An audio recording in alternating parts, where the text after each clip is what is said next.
Hi, I'm Kirsty Muir. I'm a freestyle skier representing Team GB and I'm going to my first Olympics.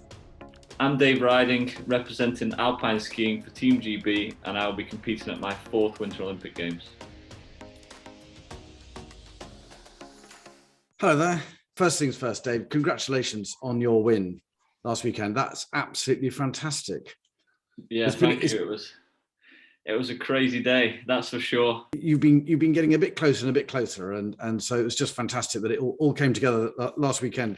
I think that's the first time I think we've actually managed to win a slalom World Cup, I think, isn't it? Yeah, first Alpine World Cup victory. So yeah, proud moment. And hopefully it doesn't take me another 97 attempts or someone else 97 attempts. So. Kirsty, I ought to congratulate you as well, because you haven't been doing this for very long either, have you? No, I've just been on the World Cup circuit for 2 years. So are you looking forward to Beijing? Yeah, definitely. And I think a lot more people, watch the Olympics, so it's a bigger stage to kind of be skiing on, sort of. And Dave, you've been to a couple of these before, so yeah, I've been around a few, clinging on for another one. What I would say is that Britain takes note of the Olympics. Britain is very proud of Team GB, and I think a lot came from London 2012. And one thing that's good for us is, for instance, I wouldn't see Kirsty in my normal season, but when we go to the Olympics, we really go as the one team, which is the motto, and that's the vibe you feel, and everyone's there together for Team GB. It's a very good point. Yes. Yeah. The difference is that the World Cup is much more a sort of individual event, whereas the Olympics is much more of a team. I mean, you're still competing as an individual, but it's much more of a team event, a team feel. Yeah, exactly. Yeah. You're there. We're in China. It's a long way away, so we're there together. And if someone's down, you pick them up, and if someone's on a high, you jump on board and live the dream with them. It's really great. I mean, just as a bit of background, I mean, how did you get involved in skiing and snow sports generally? Because I mean, Kirsty, I'm guessing Aberdeen, I suppose, a bit closer to some mountains at least, but how did you get involved? Well, I was 3 when I started skiing, and it was to go to the Scottish mountains with my family, because the Lech is just 1 hour away from me. So yeah, I started to go to the Scottish mountains, and then I started freestyle at the dry slope here in Aberdeen. That's how I started getting into freestyle, because on the Saturday Kids Club, we went to the jumps at the end of the session, and they saw how much I enjoyed it and suggested I go start freestyle. Fantastic. Dave, what about you? I mean, Lancashire's a bit further away from the mountains. Yeah, I started on a dry slope.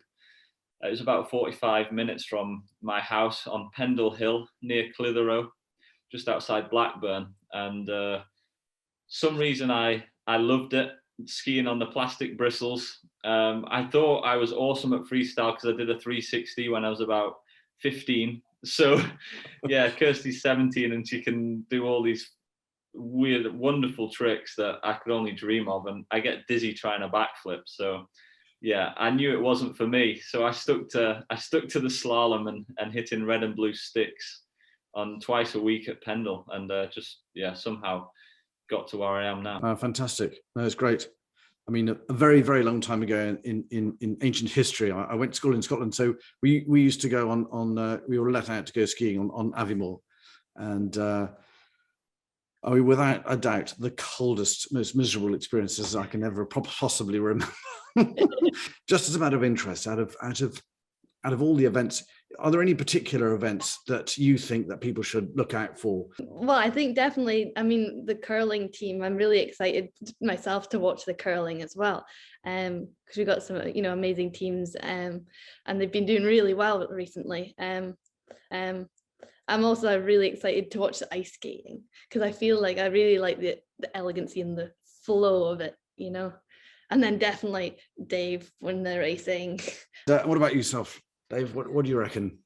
I in the village where we stay, we have you normally get a television and you get a live stream to all the events. So I find myself spending way too much time flicking through way too many sports. I love the speed skating, the short track, because it's thrills and spills and literally anything can happen.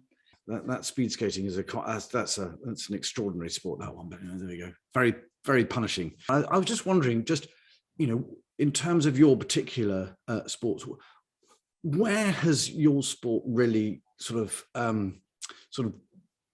advanced over the last sort of few years? There's a lot of girls doing the doubles now, and that's a really big sort of progression since the last Olympics. I managed to do one of my doubles last year, and that's sort of the big things that you need in your run. Has that been enabled because the equipment has got better, the way that the slope is prepared? I mean, that the pipe is prepared, or is it just basically down to sheer blooming guts and nerve and launching yourself higher and higher into the air? Yeah, so the facilities have definitely improved. We've got airbags, so it's just like a jump and then the landing is a bag of air, and it's a lot safer to land on. So that's definitely helped with progression in our sport. But also, there's just a few girls that are really pushing the sport, which is kind of helping to then push other girls to do it as well, you know? What's making it so competitive, in my opinion, is that I'm 35 and I just won my first race. The guy in second is 21. So the athletes are going longer, I think, because of sports science and things like that. People are able to stay in shape longer. And hopefully I don't look 35. My hairline does. If you want to stay in the top 15, 10 or go for a podium, you have to push your limits. And yeah, it's not as easy at my old age because you don't like pushing limits, but yeah, you have to go for it. I thank you so much for sparing the time today, and I wish you and the rest of the team the very best of luck. Thank you very much, sir. Thank you.